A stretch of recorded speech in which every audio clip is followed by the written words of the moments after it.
నమస్కారం అమ్మా. నమస్కారం నాన్న. ఈ వీడియో చూస్తున్న ప్రతి ఒక్కరికి కూడా మనఃపూర్వక నమస్కారం. ఇవాళ నేను మీతో చెప్పబోయే విషయానికి చాలామంది ఇళ్లలో ఇప్పటికే మాట్లాడుకుంటున్న విషయమే. ఆగస్టు 13వ తారీఖు నుండి శ్రావణమాసం ప్రారంభం కాబోతోంది.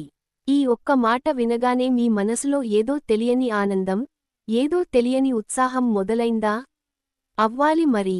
ఎందుకంటే తెలుగు ఇళ్లల్లో శ్రావణమాసం అంటే కేవలం ఒక నెల కాదు, అది లక్ష్మీదేవి కరోనా కురిసే కాలం, గృహిణుల పూజలు, పసుపు కుంకుమల సందడి, వరలక్ష్మీ వ్రతం, మంగళగౌరీ పూజల మధురమైన మాసం.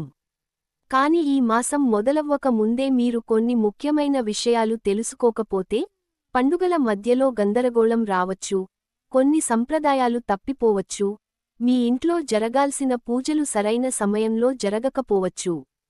అందుకే ఈ వీడియోను మొదటి నుండి చివరి వరకు ఓపికగా చూడమని కోరుతున్నాను, ఎందుకంటే చివర్లో నేను మీకు ఒక చాలా ముఖ్యమైన విషయానికి చెప్పబోతున్నాను. అది తెలుసుకోకపోతే మీరు ఈ శ్రావణమాసంలో ఒక అవకాశాన్ని కోల్పోయినట్టే అవుతుంది.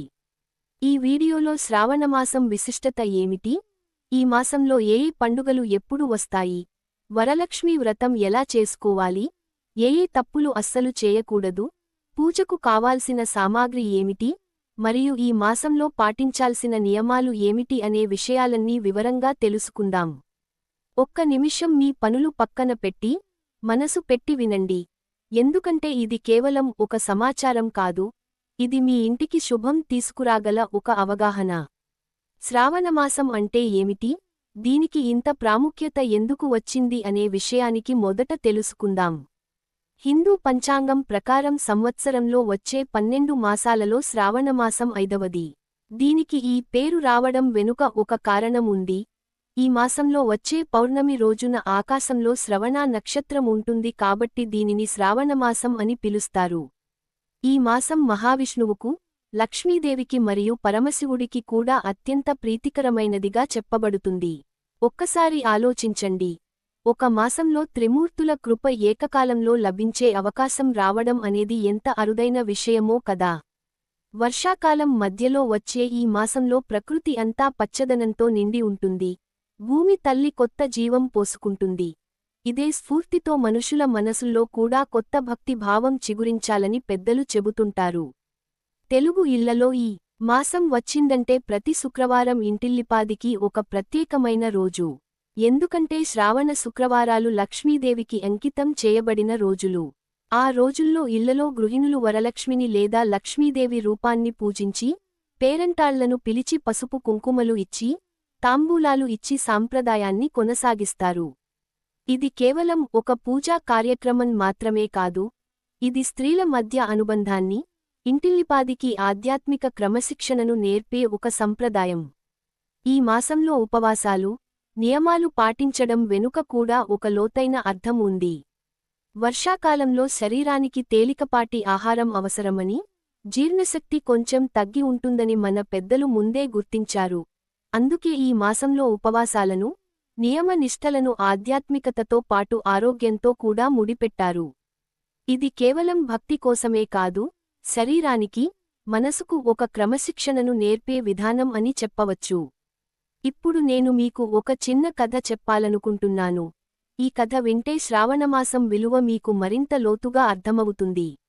ఇది ఒక కాలంలో ఒక చిన్న గ్రామంలో జరిగిన కథ. ఆ గ్రామంలో సుభద్ర అనే ఒక పేద స్త్రీ ఉండేది. ఆమె భర్త చిన్న వయసులోనే చనిపోయాడు. 2 పిల్లలను ఒంటరిగా పెంచుకుంటూ, పొలంలో కూలి పనులు చేసుకుంటూ జీవనం సాగించేది. ఇల్లు అంటే 4 గోడలు మాత్రమే, కాని ఆమె మనసులో ఎప్పుడూ లోటు అనిపించేది కాదు, ఎందుకంటే ఆమెకు లక్ష్మీదేవి మీద అపారమైన భక్తి ఉండేది. ప్రతిరోజు ఉదయాన్నే లేచి, ఇంటి ముందు కళ్ళాపు చల్లి, చిన్న ముగ్గు వేసి, తనకున్న కొద్దిపాటి పసుపు కుంకుమలతో ఇంటి గుమ్మం ముందు లక్ష్మీదేవిని తలుచుకుని దండం పెట్టుకునేది. ఊర్లో మిగతా వాళ్లు ఆమెను చూసి జాలిపడేవారు, కొందరు వెక్కిరించేవారు కూడా, డబ్బులు లేకపోయినా ఈమెకు పూజలేంటి అని. కానీ సుభద్ర ఎప్పుడూ దానికి బాధపడేది కాదు. అమ్మా, నా దగ్గర ఇచ్చేందుకు ఏమీ లేదు, కాని నా భక్తి మాత్రం ఎప్పుడూ తగ్గదు అని మనసులో అనుకునేది. శ్రావణమాసం వచ్చిందంటే ఆమె ఇంకా ఉత్సాహంగా ఉండేది. వరలక్ష్మి వ్రతం రోజున తనకు తోచిన కొద్దిపాటి బియ్యంతో ఇంటి పెరట్లో పండిన ఆకుకూరతో చిన్న నైవేద్యం తయారుచేసి పాత చీర కొంగుతో ఒక చిన్న కుంకుమ భరిన చుట్టూ అలంకరించి తనకున్న భక్తితో వరలక్ష్మిని పూజించేది. ఆమె పిల్లలు కూడా అమ్మతో పాటు చేరి దీపం వెలిగించేవారు, పాటలు పాడేవారు. ఒక సంవత్సరం శ్రావణ శుక్రవారం రాత్రి పూజ ముగిసాక సుభద్రకు ఒక కల వచ్చింది. ఆ కలలో ఒక తేజోమయమైన స్త్రీమూర్తి కనిపించి, అమ్మా, నీ ఇంట్లో బంగారం లేదు, వెండి లేదు, కాని నీ మనసులో ఉన్న స్వచ్ఛమైన భక్తి నాకు అత్యంత ప్రియమైనది. డబ్బు, ఆడంబరం నాకు అవసరం లేదు, నిజమైన మనసు కావాలి అని చెప్పి మాయమైంది. ఆ మరుసటి రోజు నుండి సుభద్ర జీవితంలో పెద్ద మార్పులు ఏమీ రాలేదు, కాని ఆమె మనసులో ఒక కొత్త ధైర్యం వచ్చింది. ఆమె మరింత శ్రద్ధగా పని చేసుకుంటూ, పిల్లలను చదివించుకుంటూ, నిజాయితీగా జీవించింది. కొన్ని సంవత్సరాల తరువాత ఆమె పిల్లలిద్దరూ మంచి ఉద్యోగాలు సంపాదించి ఊరిలో అందరికీ ఆదర్శంగా నిలిచారు. ఊరివాళ్లు ఇప్పుడు సుభద్రను చూసి ఆమె భక్తికి ఫలితం దక్కింది అని చెప్పుకునేవారు. ఈ కథలో నీతి ఏమిటంటే, లక్ష్మీదేవి కటాక్షం పొందడానికి బంగారం, డబ్బు అవసరం లేదు, కావాల్సింది కేవలం స్వచ్ఛమైన మనసు, నిజాయితీ మరియు నిరంతర భక్తి భావం మాత్రమే. ఇది కేవలం ఒక కథ మాత్రమే కాదు, ఇది శ్రావణమాసం నేర్పించే అసలైన పాఠం. ఇప్పుడు మనం కొన్ని ముఖ్యమైన నియమాల గురించి, సాధారణంగా జనం చేసే పొరపాట్ల గురించి మాట్లాడుకుందాం. మొదటిగా, చాలామంది శ్రావణమాసం మొదలైన వెంటనే ఇంట్లో అపరిశుభ్రత ఉంచుతారు. ఇది సరైన పద్ధతి కాదు. ఈ మాసంలో ముఖ్యంగా శుక్రవారాల్లో ఇల్లు, ముఖ్యంగా పూజా మందిరం, పరిశుభ్రంగా ఉంచుకోవడం చాలా ముఖ్యం అని పెద్దలు చెబుతారు. రెండవది, వరలక్ష్మీ వ్రతం రోజున కోపం, గొడవలు, చెడు మాటలు మాట్లాడటం మానుకోవాలని సంప్రదాయం చెబుతుంది. ఎందుకంటే ఆ రోజు ఇంటి వాతావరణం ప్రశాంతంగా, సానుకూలంగా ఉండాలి. మూడవది, పూజకు ఉపయోగించే పువ్వులు, పండ్లు వాడిపోయినవి లేదా పాతవి వాడకూడదు, వీలైనంత తాజాగా, శుభ్రంగా ఉన్నవి ఎంచుకోవడం మంచిది. నాలుగవది, కొందరు ఆర్భాటం కోసం ఖరీదైన వస్తువులు కొనాలని ఒత్తిడి పడతారు, కాని ఇది సరైనది కాదు, ఎందుకంటే భక్తికి ఖరీదుతో సంబంధం లేదని మన సుభద్ర కథే నిదర్శనం. ఐదవది, వ్రతం మధ్యలో టీవీ చూడటం, ఫోన్ మాట్లాడటం వంటివి మానుకోవడం మంచిదని పెద్దలు సూచిస్తారు, ఎందుకంటే పూజ చేసేటప్పుడు మనసు పూర్తిగా దైవం మీద కేంద్రీకృతం కావాలి.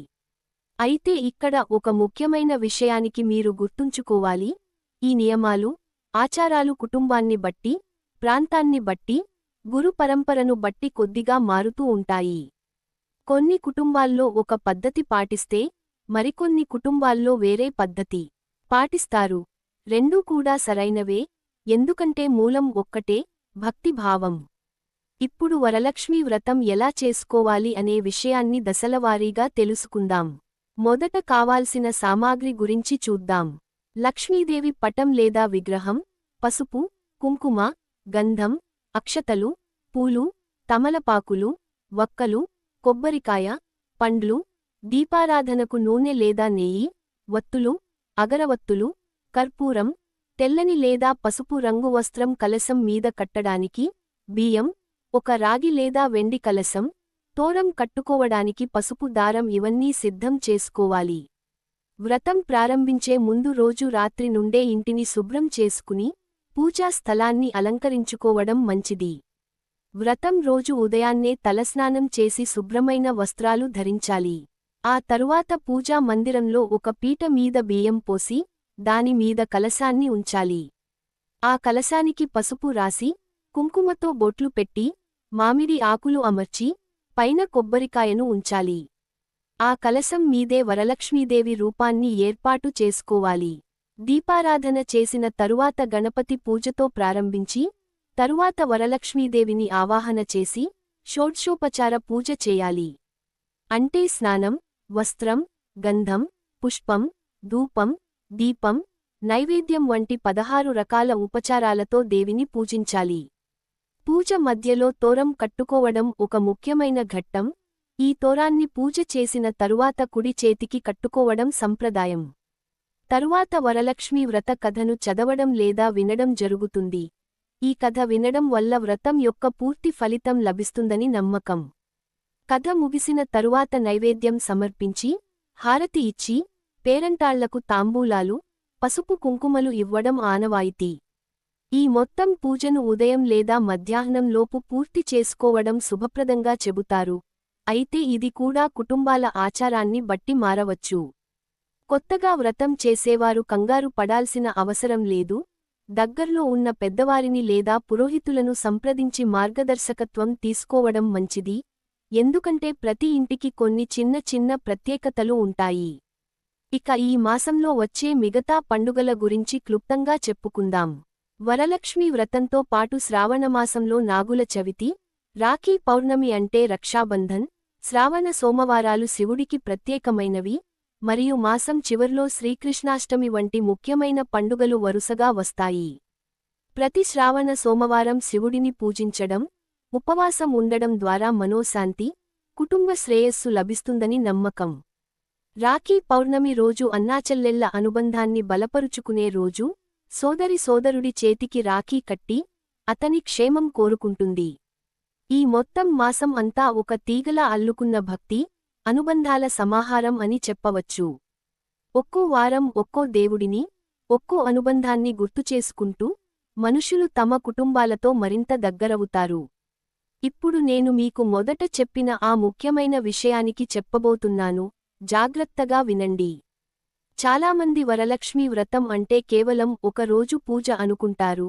కాని నిజానికి ఈ వ్రతం వెనుక ఉన్న అసలైన అర్థం ఏమిటంటే, ఏడాది పొడవునా మనం మరచిపోయిన కృతజ్ఞతా భావాన్ని తిరిగి గుర్తుచేసుకోవడమే. లక్ష్మీదేవిని పూజించడం అంటే కేవలం ధనాన్ని కోరుకోవడం మాత్రమే కాదు, మనకు ఇప్పటికీ ఉన్న దానికి కృతజ్ఞత చెప్పుకోవడం కూడా. మన ఇంట్లో ఉన్న ప్రతి చిన్న వస్తువు, ప్రతి మెతుకు అన్నం, ప్రతి నీటి చుక్క వెనుక లక్ష్మీదేవి కృప ఉందని గుర్తించడమే నిజమైన వ్రతం. అందుకే ఈ శ్రావణమాసంలో మీరు వ్రతం చేసినా చేయకపోయినా, కనీసం ఒక్క రోజైనా మీ ఇంట్లో ఉన్న దానికి మనసారా కృతజ్ఞత చెప్పుకోండి.